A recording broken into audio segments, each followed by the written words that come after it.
Alright, hello everyone. I hope you're doing well. So, I have come across this really great article which talks about that it's 2023. Please stop using and for conditional rendering in React, which I completely agree with it.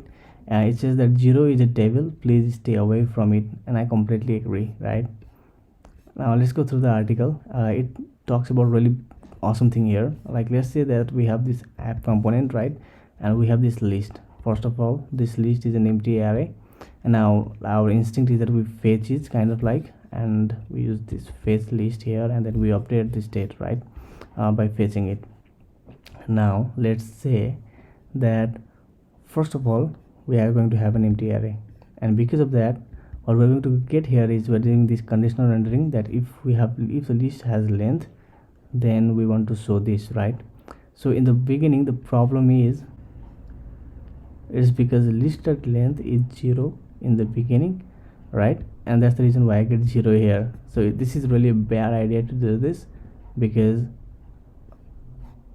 I think he's going to explain why. Yeah, here. So we have a is 0 and b is React. So we say a and b, we automatically get 0. And also we can say c is 1, d is JavaScript. We can say c and d, and it's going to return as JavaScript, right? That's because when you use a and b in your code, if a is 0, it will return directly, and value of b will no longer be calculated, right? So that makes sense, and that's the exact reason why this is going to give us 0, because the listed length is 0, so it's not going to even evaluate these things. And this is the exact reason why. So a is 0, b is React, so it's going to give us 0 directly, because once the a is 0, it's not going to check this out, right? And here's the same thing, c is 1, so it is not 0, right? And d is JavaScript, and in that case it's going to give us JavaScript. So the problem is here.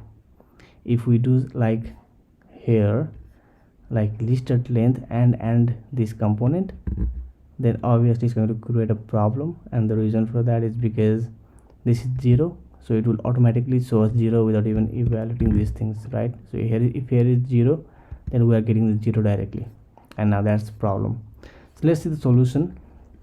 The solution is to use this boolean operator, right? So instead of just doing listed length and we can just put it inside a boolean, or we can just give this double exclamation mark and put the listed length, which is just going to convert this into a boolean, right? So instead of 0 1, we actually get true or false, and since it is true or false, it's going to show this component. It's not going to show the 0 number that we were getting, and that problem is not going to happen.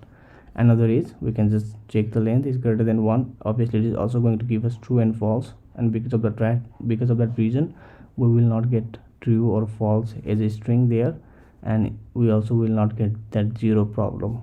And the third thing is obviously using ternary operator. If we have the length which is 1 or 2, then we get the component. If it is 0 or anything, then we get the null, right? So we can do it like this. We can do it by checking the length is greater than 1, which is going to return us boolean. We can already convert the length directly into boolean by using this double quotation. It's just like saying boolean of listed length. So if it is 0, we will get false here, and if it is 1 2 3 or whatever, then we will get true, and true and false will not be shown in our browser, just like the 0 is being shown, and because of that the problem will be solved. Exactly. So I think this article was really great, and that's the reason why I wanted to share it with you. I hope you learned something new, because I absolutely did. Have fun.